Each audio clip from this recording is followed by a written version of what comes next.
We just listened to a piece of music, and I want you to think about it for a moment and think about the words you would use to describe that piece of music. I'm going to give you about 10 seconds to come up with some words.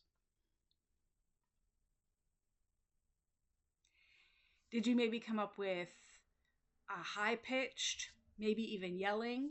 There was drumming. You should have heard drumming. Do you know if that song was sung in a language that you understand? Was it a language that we can even translate into words? There's a bunch of different factors that are happening in that piece of music.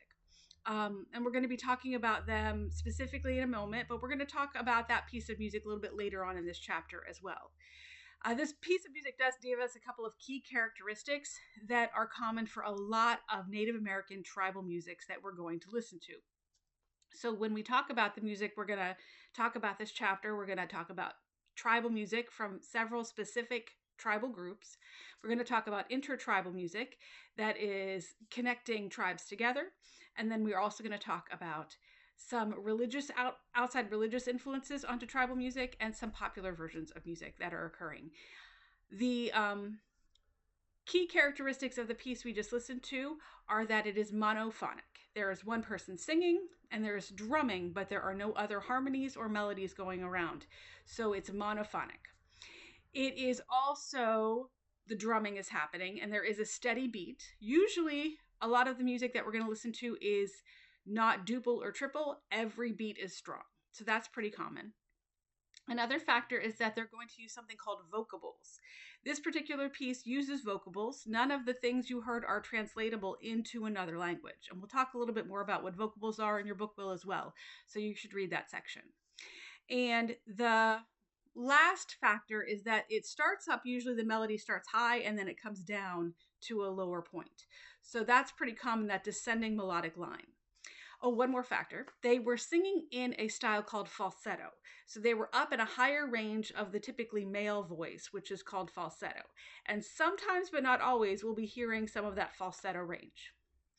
So this music fits into something that's called traditional music. And we're going to talk about the definition of that word traditional, because we are going to talk a lot this class about traditional things.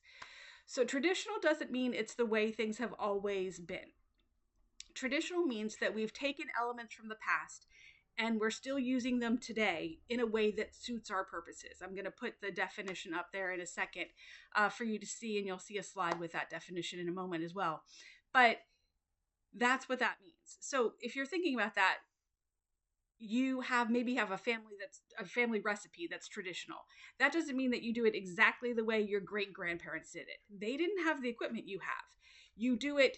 They taught their children how to do it, who taught your parents how to do it, who taught you how to do it. And you do it the way it works for today, with the ingredients we have available and with the equipment we have available. People used a lot of lard a long time ago. Sometimes we don't always use lard. We use other things. Crisco is a very common ingredient a while ago, and it's less common today. So sometimes things change and we adjust them. So the traditional elements of culture we're going to talk about have adjusted and changed from time to time because they don't serve the modern purpose the way they served an older purpose. So we're going to be talking about that as well. So continue on throughout this section. Listen to the music, make sure that you're kind of keeping track of everything, and I'll see you in the next video.